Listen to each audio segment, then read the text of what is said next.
Every time our athletes walk into this weight room, they're going to be pushed to the max. Let's go! Let's go! The barbell hasn't changed in over 100 years. I can take a 25-pound plate, and we'll go out on the turf, and I'll have you hating life. We talk about straining your gut, pushing past that comfort level. I want a lot of energy. What better breeding ground is there for being a success in life than the weight room?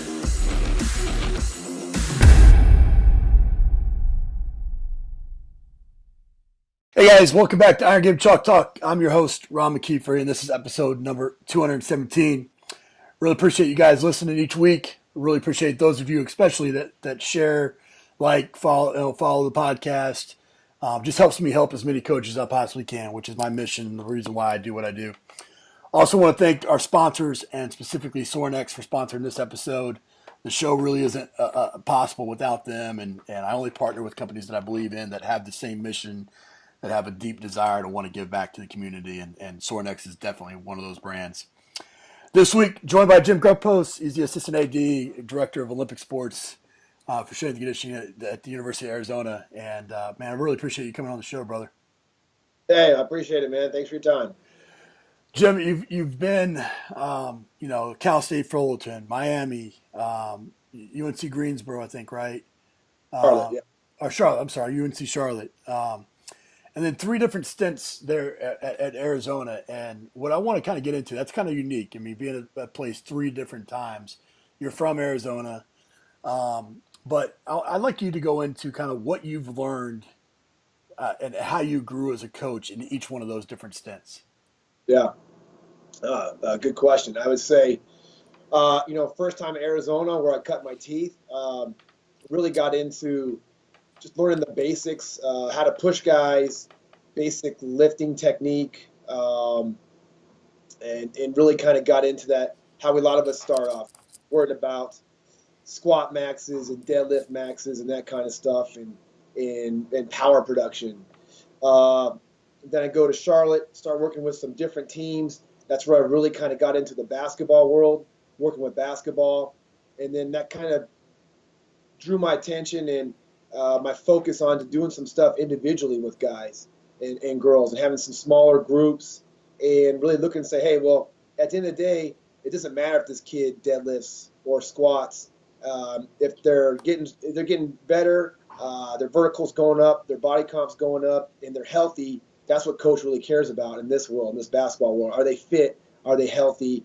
And how do they look? Right. Wasn't so numbers driven.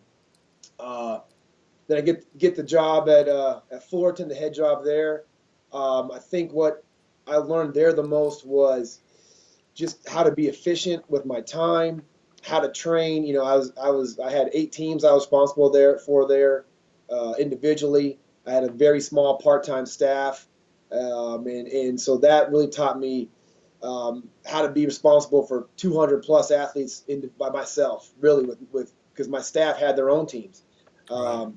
They were only 20 hours a week. So being efficient, how to get by with minimal equipment, how to get by with training 50 kids in a room where I couldn't even see everybody at the same time by myself. Then come back to Arizona, work with basketball here, and just had an opportunity to work with some really high-level guys. I think with that, what I really learned was what's it like to work with a lottery guy and all that stuff comes with that, with a guy that's a draft, and all the outside influence, and what his attitude and mindset is compared to your typical kind of blue-collar college athlete who's never going to make, who knows that their career's over when they're done here. Great. And then at Miami, I think that's where I really got in and cut my teeth on a lot of the soft tissue modalities that I use, using those with guys, getting familiar with, hey, well, I know how to get somebody strong now and improve performance. Now I got somebody on the table and go, oh, shoot, man, well, this is why he can't squat right, or this is why he always has low back pain, and how to start to correct those things with my own hands and on the table and doing that kind of stuff. And coming back here then for the third time, I think this has been a lot more of managing a staff and really teaching young guys in the field and pouring into them. And at the same time, you're relearning some things that you might have forgotten over the years too. Right. you a better coach and making you get back to some of your roots, but also how to develop good young coaches. Yeah, I mean, I think that right there kind of takes you through the evolution of what I wrote about in my book, CEO Strength Coach, about being a success. I think you got to be three things. You got to be a great technician, in the early stages. That's what you Yeah. did: sets, reps, exercise, protocols. But then you got to progress to being a great manager of time, people, and resources. And then the third part is that entrepreneurial part where you're always searching and thinking of new ideas and ways to improve the program and even some of the other stuff, and creating some additional revenue streams, things like that you've done that we'll get into. But I think that's so important, and it's kind of cool that you get to share that, and people that maybe have seen you go through that evolution, that have been at Arizona, get to see that evolution in all three stops coming back. I thought that was unique. Along the way there, you don't go through that process without making a lot of mistakes. What's one of the biggest mistakes you made, and kind of how you learned from it? I tell my interns and my young coach all the time, the biggest mistake I've made over the years was loading bad patterns, especially squat, deadlift, being too focused on numbers and getting somebody a little bit, pushing them over the edge when they don't really have, maybe they have some external rotation in the feet, or they got tight hips, or they, whatever, don't have the core strength. And I just kept loading a bit up anyways. And I tell these young guys, the last thing you want to ever have to do is put your tail between your legs and walk up to the coach's office and say, hey, our star player got hurt in the weight room today, and so I just think to really look at movement patterns, look at how these guys move. I'm all about loading. Don't get me wrong. I'm not, I'm not a guy we're just doing whatever dumbbell matrices all day. Like, we're loading, we bench, squat, clean. But if they can't do it right, I'm not doing it. Right. Let's deep dive on that a little bit, because I think that's something important. But a lot of young coaches face, especially when you take over a program for the first time, where they're dealing with some coaches that maybe are numbers driven. How would you go back and give yourself advice early on when maybe you had that baseball coach, maybe you had that basketball coach, that football coach that was laying, hey, I want all my guys to clean 300, bench 225 plus, and on and on and on. How would you handle that situation now? I think what I tell the coaches, and my experience is, hey, that first year you're with a coach, you better get done whatever they want to get done. Right. If it's run, if it's whatever it is, you better get that done, and you better get it done fast and safely. And then once you build that relationship with a coach, what I find, and you get done what they want, a lot of times that next year, then when you start to say, hey, coach, you know what? We're going to have a good number of guys that can't do this 300 because the technique's not there or whatever. And you build that relationship, that trust, and they go, yeah, man, that's your deal. You do what you need to do down there. Like, you're right. doing a good, and that some of that stuff starts to go away with it. So as long as the guys are getting better, and hopefully, ideally too, you got some guys that can play, you can win, and you build that relationship with them. A lot of times they'll give it more to you and let you dictate what the numbers are instead of them. Yeah, I think that's so important, because so many times, strength coaches, especially when they're young and they're full of piss and vinegar, that they want to take on this kind of antagonistic type of relationship of, this is my area, that's your area, let me do my area. And the reality is that we're an extension. We're an extension of the coaching staff, and we have to build that relationship first before you can affect change. And sometimes that's many, many years. Sometimes that's 1 year, like you're saying. But laying the groundwork first, and understanding that, as much as we are about performance, a lot of times we are as much about creating culture and an extension of the head coach and maintaining that culture through the entire year. I think you have to invest that time in early to be able to get the rewards later on. So I couldn't agree with you more. You're obviously you've had success in basketball and soccer and volleyball and all these other sports, but maybe the sport that you've had the most success has been baseball. I want to deep dive on that a little bit and just kind of dive into kind of how you handle baseball players there at Arizona, how young strength coaches that are maybe listening could deal with in their situations, because my first job was an intern strength coach with the Kansas City Royals, and so that's that's the minor leagues, I was actually based in Kansas City, but But I had guys from all the different affiliates come to train with me and knew the different situation. And it's a hard road. Those guys are training pretty much kind of year round. And so from just a general programming perspective, there's not really a true off season sometimes. How do you set up your program? What are some just general programming kind of global considerations that coaches need to know? Well, I think first off, these guys can lift, and they want to lift, and really, I think a lot of coaches, especially newer coaches, want these guys. Stories I tell young strength coaches that I'm around is, hey, when we were in Omaha 2 years ago, I went into the Creighton weight room with our team, and guess what? There was 4 other teams in there lifting that day in Omaha. 2 of them played that day. Right. So guys can lift. So don't be afraid to squat in to do chin-ups in the deadlift. So don't be afraid to lift them. Our program on a year-round basis, I mean, our that fall semester, that quote-unquote true off-season, we're going to spend the first, that's going to really focus on strength and power and size. Okay, and we're going to spend the first quarter of that getting big, the second quarter getting strong, and then the last, half of that getting strong and powerful. Then they go home for winter break. I'm going to focus on size once again because that's going to be a time of 4 to 5 weeks. Well, they don't have to play baseball. Their arms aren't hanging all the time. They're not beat up from 2 hours of barehanded ground balls and that kind of stuff. And I need to get some size on them then. They're at home with their family getting fed. We got to get some size on them then because they're going to lose 7 to 15 pounds in season just by the nature of their deal. So I'm going to get size back on them. We come back. I usually have 2 or 3 weeks before we start practicing. It's all about power and all the different planes that we need for that sport. In season, we're still going to go at least twice a week in season. I got pitchers that go 4 days a week. I get a little bit more specific, individualized with my pitchers in season, depending on how they feel and the type of guy they are. And then in the summertime, once again, to me, I'm going to really change it up, give them some different stuff to do because they've been through a full year program. At the same time, a lot of them are playing in phony summer leagues with bad diets and right. not access to great facilities. So I keep it kind of basic in the sense of stuff they can do everywhere, but play with the sets and reps and let them do some different stuff. Yeah, I think I'd agree with all that. I think, these athletes, especially the college age athlete or even younger, or just the first couple of years pro, I mean, they're resilient. Those guys, they can handle what you throw at them, no doubt about it.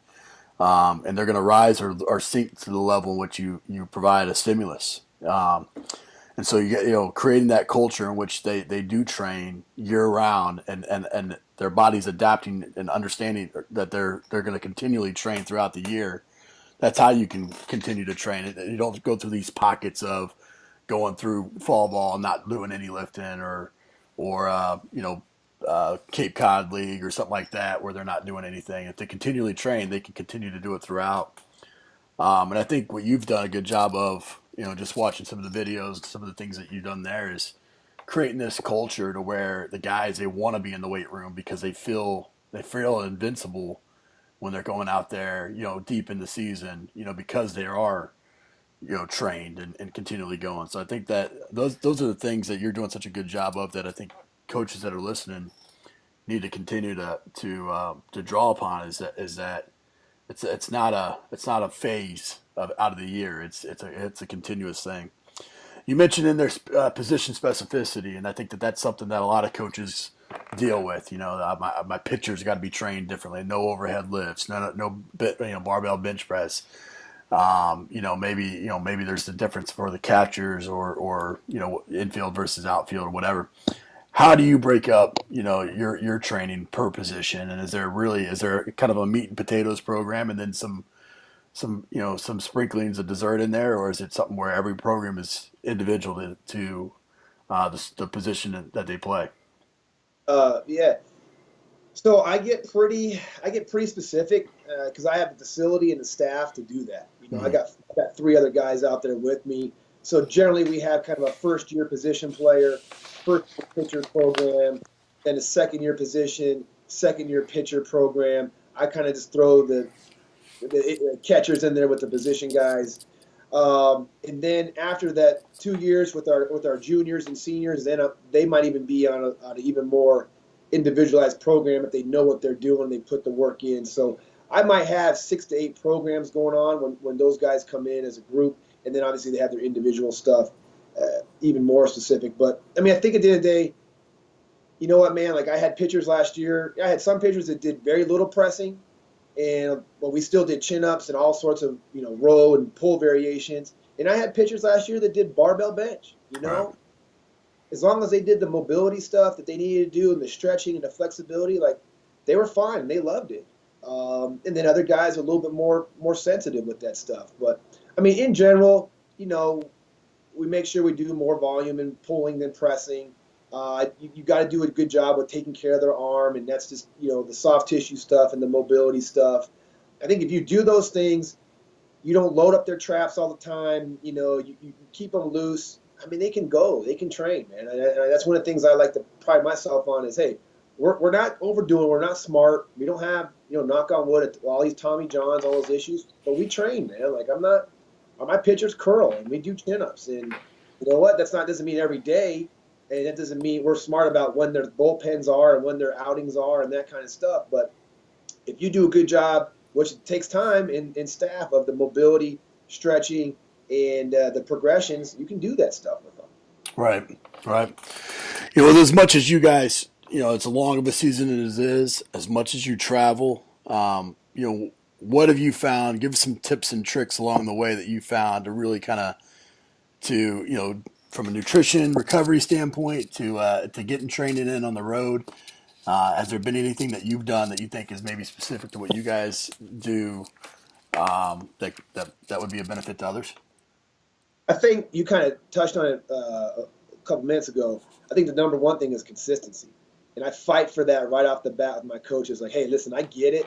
Like, we got to win. We got 5 games this week. This is a huge week for us. And it's early on, whatever, it's late. But, like, we got to be consistent, because when you start to get that 6-7 days now since we trained, that soreness after that next lift is going to be substantially more than if we just come in and just be consistent.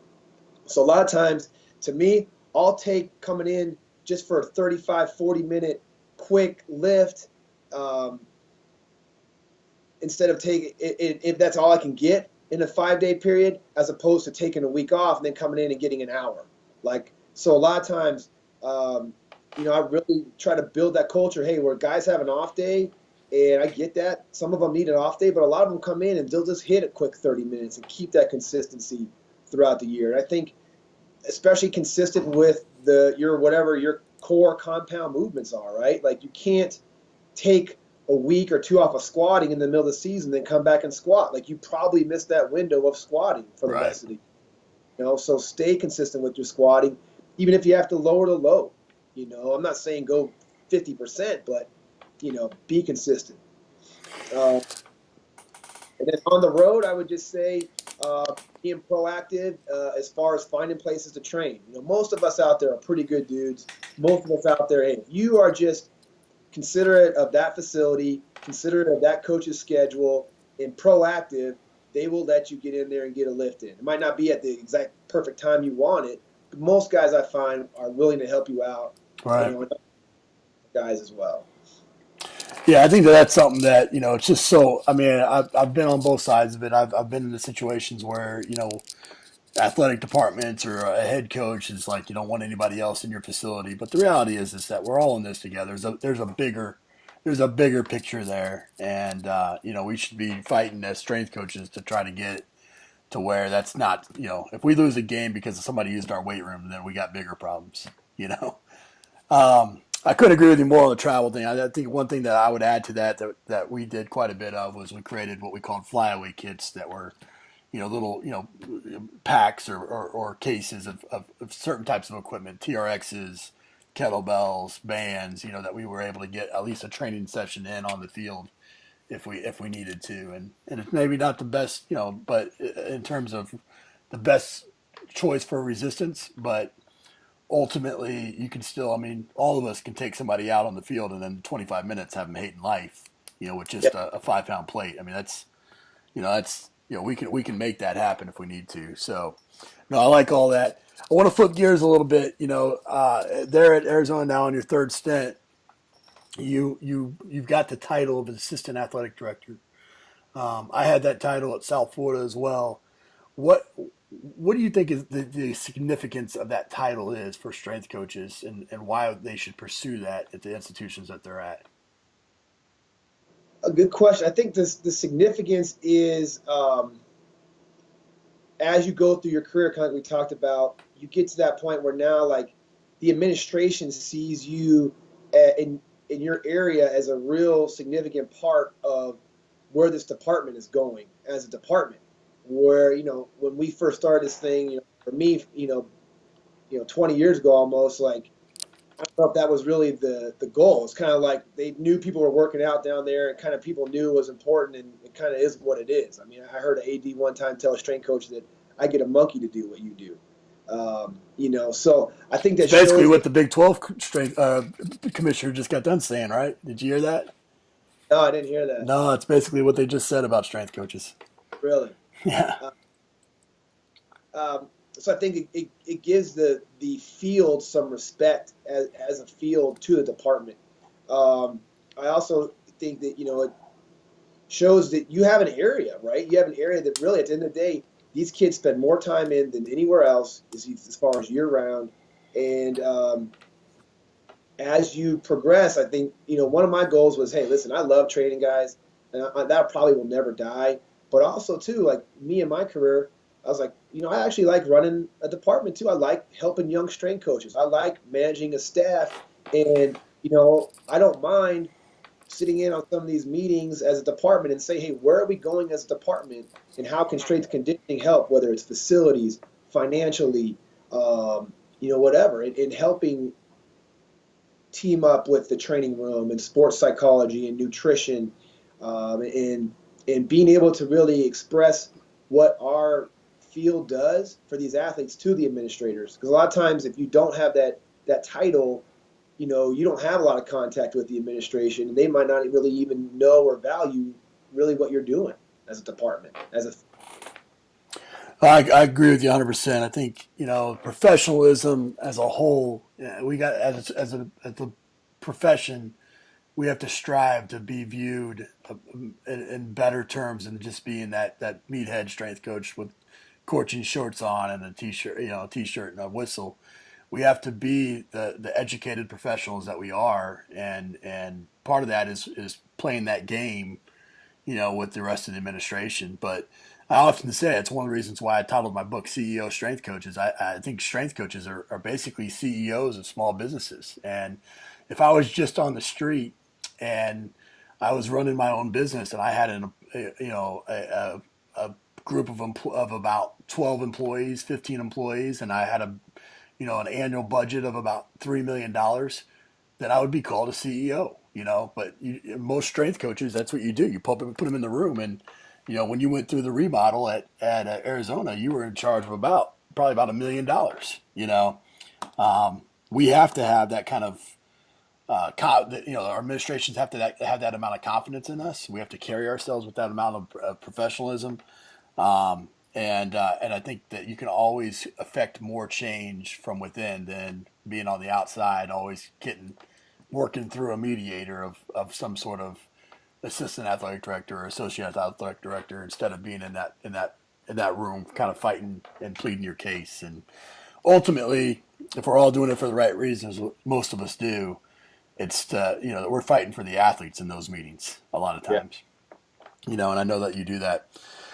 One of those things that you mentioned, because of, that entrepreneurial type, and being smart and being in the business for as long as you've been in it, that you have to kind of prepare for those periods of transition, those moments when you're in between jobs or whatever. And when you have family, and I think you got 2 kids, right? Yeah. We got 2 kids at home, and you got to be able to provide for them, and so you've gone on, you've started jkfitness.com, where you've been doing some pretty cool things, putting out different tips. And what's been your motivations behind that? Just like you said, I mean, to kind of have a plan B. I mean, like we talked about with my career, I've moved all over the place, and even actually when I first came back here, I had a pretty sweet opportunity, and my wife's like, "Oh, if you're taking that, you're going by yourself. Like I'm staying here," Right. And so I wanted to have a plan B. You just never know in this field in college Right. athletics level, that this Power 5 type of level. And also, I started to find some real reward in helping people out other than athletes.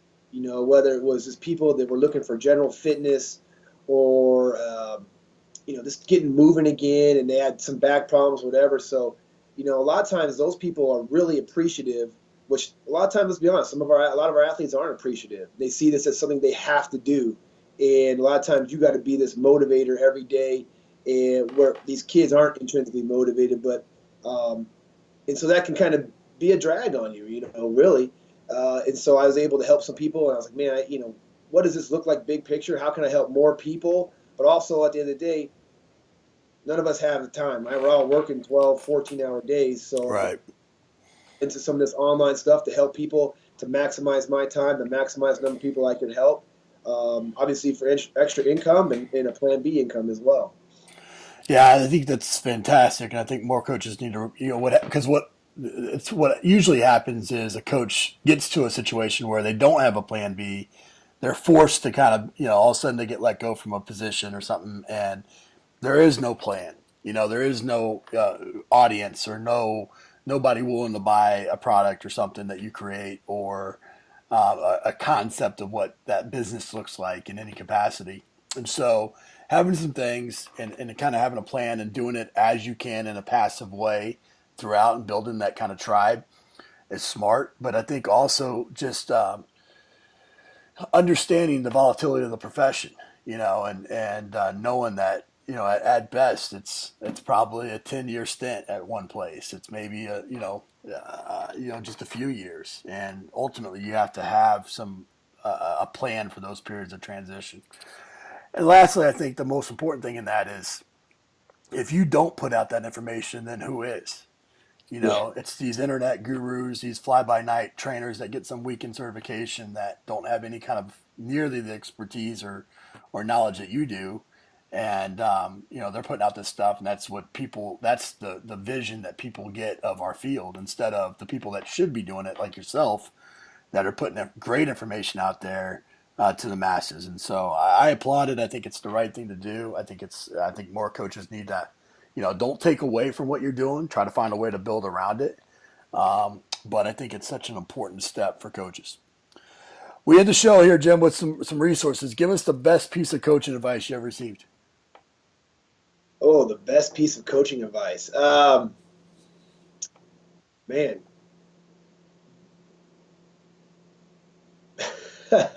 Or give me a piece of coaching advice that you often tell your coaches. The biggest thing is, like, hey, you got to know what you're doing.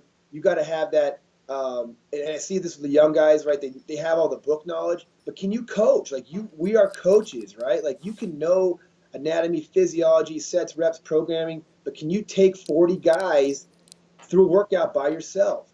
And so how do you develop yourself as a coach? Vocally, presence, awareness. So I think a lot of us, myself included, how do you work on becoming a better coach?